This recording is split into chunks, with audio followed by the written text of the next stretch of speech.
mean, I get what you're saying about Sharia law in some countries. What I don't understand is, like in the U.S., no matter what religion you are, they're just men and women are equal in the eyes of the law. And I don't, so when you have Sharia law, how does that affect the rights of women in whatever country? Okay. So Sharia law also says men and women are equal in the eyes of God, in the eyes of the law and in the eyes of God. Many a times we judge Islam or the Quran or the Sharia law based upon the incorrect knowledge or incorrect way that they are implemented. When I was in India, I used to have really skewed perception of America and Americans. I mean, I used to watch Hollywood movies a lot. And my perception about America was just based upon the Hollywood movies, that every man, they wake up in the morning, they carry a gun, they shoot each other out, and that's all they do all day, right? That's the perception I had in my mind because of lack of knowledge and the media's perception it's creating in my mind. However, coming here, living amongst our fellow Americans, our fellow brothers and sisters, my perception changed for the better. So Sharia law basically is God's guidance. And Sharia or God's guidance did not came first time for the Muslims. It also came to the previous people. We say that the 10 commandments which are there in the Bible, in the Old Testament, in the book of Exodus, the book of Deuteronomy, we say that was the God's guidance or the Sharia law that God gave to Moses and his people. So Sharia basically is God's guidance. And God's guidance is comprehensive, it is just, and it wants wholesome societies. So when it comes to women, right, Linda, what does Islam say about, or what does Sharia say about women? First and foremost, it speaks about women as being equal to men in the eyes of God. Muhammad, peace be upon him, he said that men and women, they're equal like twins, right? Twins are equal. Second, before Islam came, before Sharia came to Arabia, women were discarded, they were treated as property, they don't have any rights, they were oppressed. But after Islam came, the Sharia law says this about the women. First and foremost, about the mothers. The Sharia says that taking care of the moms or paradise lies beneath the feet of your mothers. That means taking care of your mothers, parents, both parents, especially when they're old, obeying them, respecting them, being kind to them. That's one of the ways of going to paradise.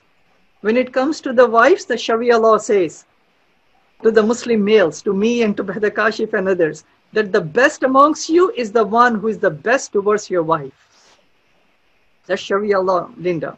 When it comes to the daughters, in that society, before Islam came there, women, especially the girls, they were oppressed. They used to be buried alive, some of the girls, because they were seen as, shame to the family if a baby girl is born in a family before Islam came. Islam abolished that practice. And then Prophet Muhammad, peace be upon him, he said that if any person, any parents, any family brings up 2 or 3 girls with proper education, proper guidance, understanding, proper lodging and nourishment and all of that, they would go to paradise. They would be with Muhammad, peace be upon him, in paradise.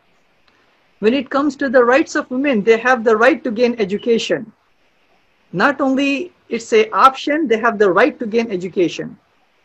So taking that right, Linda, and empowered by the Sharia law, Muslim women in the past, they were building hospitals, pharmacies, and universities.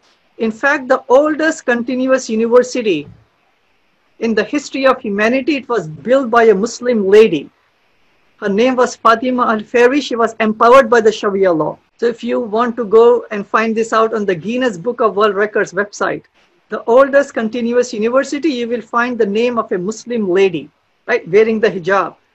And then the name of the campus is University of Qarawiyyin. This is in Morocco, in the city of Fez. This was built in the year 859. Way before Harvard and Oxford and all the other universities, it was a Muslim lady empowered by the Sharia law. In the USA, in the state of Illinois, where I am from, a lady did not have a right to go and purchase any property until 1861 in this state of Illinois. But Muslim ladies, empowered by the Sharia law, they were given the right to own property in 14 centuries ago. More advanced than any European, any American, or any other country, Muslim women, they were given these rights. The right to vote, the right to own property, the right to initiate a divorce, the right to work if needed to be, the right to education. So all of these rights are given to women in Islam by the Sharia law. If some cultures are taking it away, we blame those cultures and not the Sharia law or Islam or the Quran. But last but not the least, Sister Linda, in this country of ours, America, if you look at the women and the men, how much do they earn for the same job?